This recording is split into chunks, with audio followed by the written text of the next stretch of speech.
Go through some dentless repair techniques. Some dents we're going to remove in this aluminum lid. On the back side, we're going to use this dolly to support all of these dents. Tap the surface with this chrome hammer because it's not going to leave any dings in the surface. There's actually two motions. You take the dolly and you tap in this direction, and then you take the hammer and tap in this direction. We have this dent right here, so I'm going to tap from underneath and up above.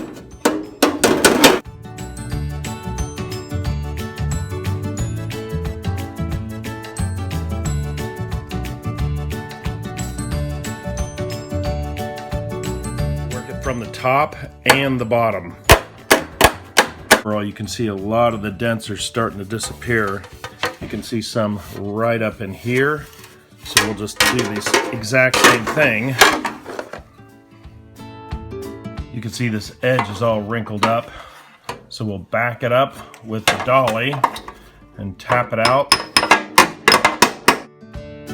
Now you can see that edge is a lot straighter. Right here you can see a very sharp dent. It looks like a nail or something went straight up into it. Backside, you can see it a little better. Take this dolly and I'll put it right on here and then hit it with the hammer from the top. We'll take the hammer and just slightly tap. When we feel it from this side, it feels like it's almost gone, and from underneath here, you can feel and see that it's a lot less. We've got all the dents out of it. We'll clean everything up with some rubbing alcohol. It looks a lot better without all those dents and dings in it.